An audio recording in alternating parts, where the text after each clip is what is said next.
economies of the world resulting from free flow of trade, capital, labor और people and technology. So globalization का मतलब होता है कि जहाँ पर फ्री फ्लो हो हमारे ट्रेड, फ्री फ्लो हो गुड्स एंड सर्विसेज का, फ्री ट्रेड हो, फ्री मूवमेंट हो पीपल का, which we can also call labour, और जहाँ पे फ्री मूवमेंट हो टेक्नोलॉजी का. So coming to the global financial crisis, burst of subprime housing bubble, the origin of crisis. So in the early 2007, in United States, global financial crisis arises. So what crisis occurred due to the subprime housing loan given on a large scale by the American banks in the past several years. So the main reason जो था global financial crisis का वो था subprime housing loans. So in the early 2000s in America जो houses के price थे वो constantly rise हो रहे थे, और and why did this crisis occur? The main question है why did this crisis occur? So जो early 20s में अमेरिका में हाउसेस के प्राइस काफ़ी बढ़ रहे थे और वहाँ पे लोगों के पास इतना पैसा नहीं था कि वो उन हाउस को परचेज कर सके, तो उन्होंने स्टार्ट किया लोन लेना, दैट इज नोन एज सब प्राइसिंग हाउसिंग लोन. सब प्राइसिंग हाउसिंग लोन का मतलब होता है कि जहाँ पर पीपल की इनकम इतनी नहीं हो कि वो लोन को पे कर सके या इंटरेस्ट को पे कर सके, बट उनको फिर भी बैंक और फाइनेंशियल इंस्टीट्यूशन लोन प्रोवाइड कर देती है. नाउ द क्वेश्चन अराइजेस कि ये इन्होंने लोन प्रोवाइड क्यों किया जबकि वहाँ पे के लोगों के पास इतना पैसा नहीं था कि वो इंटरेस्ट को पे कर सके. तो in the words of famous economist, कुछ फेमस इकोनॉमिस्ट के अनुसार price rise in the near future. तो वहाँ के बैंक्स और फाइनेंशियल इंस्टीट्यूशंस ने ये सोचा कि जब हाउस की प्राइस इतनी बढ़ रही है तो नियर फ्यूचर में भी हाउस की प्राइस बढ़ेगी, बट ऐसा नहीं हुआ. वहाँ पर जो हाउस की प्राइस थी वो डिक्रीज होना, डिक्लाइन होना स्टार्ट हो गई, and there came global financial crisis. तो वहाँ पर जो सबसे ज़्यादा इररिस्पॉन्सिबल और इम्प्रूडेंट फाइनेंशियल बिहेवियर का था बैंक का, वो ये था कि उन्होंने ये जानते हुए भी कि वहाँ के लोगों के पास इतना पैसा नहीं है कि वो डेट को पे कर सके या इंटरेस्ट को पे कर सके, फिर भी उन्होंने उनको लोन प्रोवाइड किया हाउस को परचेज करने के लिए. Now the securitisation of subprime mortgage housing loans. और यहाँ पर ग्लोबल फाइनेंशियल क्राइसिस की स्टोरी खत्म नहीं होती. यहाँ पे एक नया पॉइंट आता है कि बैंक को जो पैसे मिल रहे थे, बैंक ने वो पैसे अपने पास नहीं रखे, जबकि उन्होंने वो पैसा एक फाइनेंशियल इनोवेशन के जरिए CDO, that is collateralised debt obligation और मॉर्टगेज बेस्ड सिक्योरिटीज, बैंक ने और पैसा जनरेट करने के लिए और पैसा बढ़ाने के लिए उन्होंने वो पैसा जो उन्होंने लिया था लोगों से, उसको उन्होंने और फाइनेंशियल इंटरमीडिएटरीज और बैंक में इन्वेस्ट कर दिया टू जनरेट मोर अमाउंट, जिससे वो और पैसा लेंड कर सके और हाउसेस की प्राइस ना डिक्रीज हो. बट ऐसा नहीं हुआ, क्योंकि जब हाउस की प्राइस बढ़ रही थी और हाउसेस इतने ज़्यादा बिल्ड हो रहे थे तो वहाँ पे डिमांड ज़्यादा, सप्लाई ज़्यादा होने से उसकी प्राइसेस कम हो गए. तो यहाँ पे फिर भी जो ये सब होने के बाद भी बैंक ने अपनी इमेज को करने के लिए उन्होंने क्रेडिट रेटिंग एजेंसी से उनको AAA और B की वो रेटिंग मिल गई, जिससे कि ये ना लगे कि बैंक के पास इतना पैसा नहीं है और लोग वहाँ से लोन लेना प्रेफर ना करें.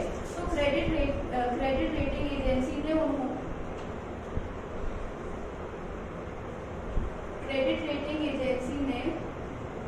उनको A और B की रेटिंग दे दी. और यहाँ पर क्रेडिट रेटिंग एजेंसी ने अपना काम अच्छे से नहीं किया.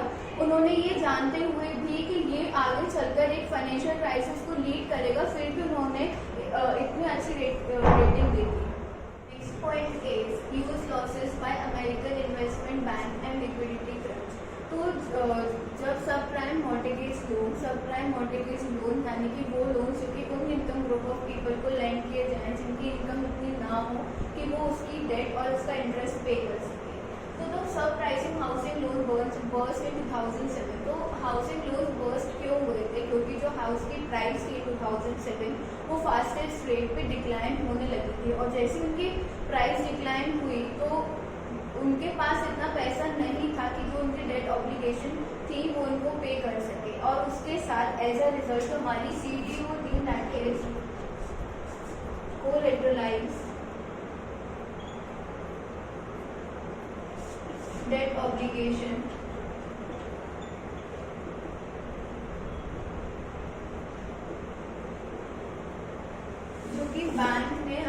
वो ऑब्लिगेशन जो कि बैंक ने पैसा लेने के बाद अपने पास नहीं रखा था और बैंक ऑफ फाइनेंशियल इंस्टीट्यूशन को इन्वेस्ट कर दिया था, वो उसकी रेट भी डिक्लाइन होने लगी, क्योंकि उनका वापस पैसा पे करने के लिए उनका रिडम्पशन इतना नहीं हुआ और बैंक एक मतलब बैंक के स्टेज पे आ गई थी। तो जो और उसका इफेक्ट नहीं तो सिर्फ अमेरिका में था, बट उसका effect Europe, Brazil, Japan, China और इंडिया पे भी हुआ था।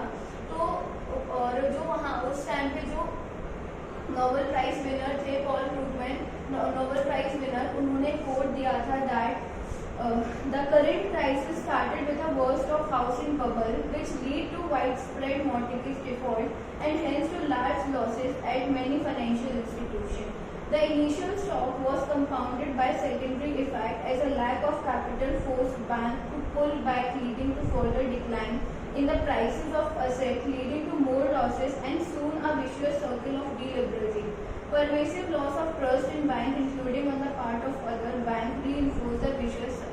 तो उन्होंने बोला कि जो हमारा पॉल क्रूगमैन के अकॉर्डिंग जो हमारा लिक्विड वो जो क्राइसिस था वो बर्स्ट हुआ जब हमारा हाउसिंग बबल बर्स्ट हुआ। हाउसिंग बबल यानी कि वो पूरा सर्कल जहाँ पे सब प्राइम फाइनेंशियल लोन बैंक ने दिया था, हाउस की प्राइस डिक्लाइन हुई, वहाँ से वो बर्स्ट हुआ और कंडीशन उतनी ज़्यादा तब बिगड़ी जब गवर्नमेंट बैंक ने वो पैसा अपने पास नहीं रख के सीडीओ that is collateralised debt obligation में इन्वेस्ट कर दिया और अब ये विश्व एक इतना बड़ा सर्कल क्रिएट हो गया लिक्विड ग्लोबल क्राइसिस का कि गवर्नमेंट बैंक को उस कंडीशन पे आ गया जहाँ पे बैंक को बंद होनी स्टार्ट हो जाए। तो इट इज डीलिवरेजिंग की कंडीशन आई और ये विजुअल सर्कल हुआ। In August 2008 a very known investment financial investment bank Lehman brothers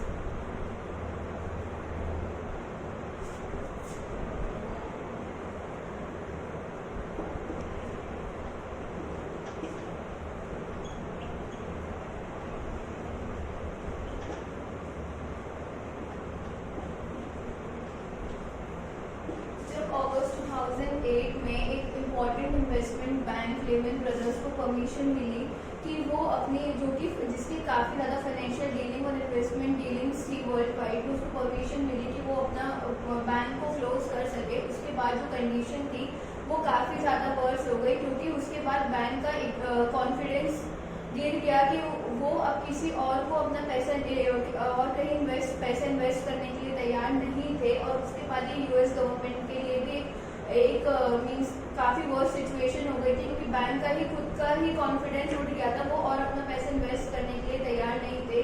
और इसके साथ जितनी जो बैंक की जो वर्ल्ड वाइड डीलिंग थी Europe, Brazil, Japan, China, India के साथ इस पर भी काफ़ी इम्पैक्ट आया।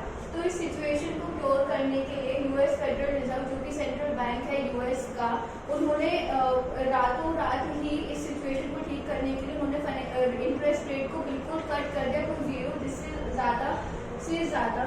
This is to overcome recession. The U.S. Federal Reserve, which is a central bank of the U.S., cut overnight interest rate to near zero, so that the credit becomes cheaper and more loans are provided by the U.S. bank to business for investment and consumer for buying durable consumer goods like houses. तो उन्होंने interest rate को zero पे cut कर दिया था। तो इस situation से ओवरकम करने के लिए तो यूएस फेडरल रिजर्व जो कि सेंट्रल बैंक ऑफ यूएस है, उन्होंने रातों रात ही बैंक रेट को इतना कट टू जीरो कर दिया जिससे कि और ज़्यादा से ज़्यादा क्रेडिट लोग ले सके। पर ये उनका मेजर एक मीन्स ठीक नहीं था क्योंकि बैंक खुद भी रेडी नहीं थे अपना और भी ज़्यादा पैसा इन्वेस्ट करने के लिए, जिस बिकॉज ऑफ उनका जो डेटर्स के ऊपर जो ट्रस्ट था वो पूरा उठ चुका था, तो वो लोग भी रेडी नहीं थे। तो ये मेजर उनके लिए वर्केबल प्रूफ नहीं हुआ। तो उसके बाद 2009 में गवर्नमेंट ने डिसाइड किया कि वो टॉक्सिस असेट को परचेज करेंगे। टॉक्सिस असेट को परचेज करके वो प्राइवेट बैंक्स को और प्राइवेट फाइनेंशियल इंस्टीट्यूशन को अप्रोच करेंगे कि जिससे वो भी यहाँ पे आके इन्वेस्ट करें और इस सिचुएशन को ग्लोबल फाइनेंशियल क्राइसिस की सिचुएशन को सॉल्व करने में हेल्प करें। Financial crisis on India. तो अब इंडियन इकोनॉमी में ग्लोबल फाइनेंशियल क्राइसिस का क्या इम्पैक्ट आया? तो सबसे पहला इम्पैक्ट आया वो था स्टॉक मार्केट क्रैश। हमारी जो स्टॉक मार्केट थी वो क्रैश हो गई थी। तो जहाँ पे वॉल स्ट्रीट ऑफ यूएस और stock market of European crash, but उसका स्प्लिट हमारी इंडिया पे आया ही, साथ में हमारी स्टॉक मार्केट पर भी आया। तो जो हमारी स्टॉक मार्केट थी दैट इज दलाल स्ट्रीट, जिसको हम बॉम्बे स्टॉक एक्सचेंज भी बोलते हैं या बॉम्बे स्टॉक मार्केट, वो बैडली हिट हुई। वो बैडली हिट इसलिए हुई क्योंकि जो हमारे FIIs थे that is our foreign institutional investors,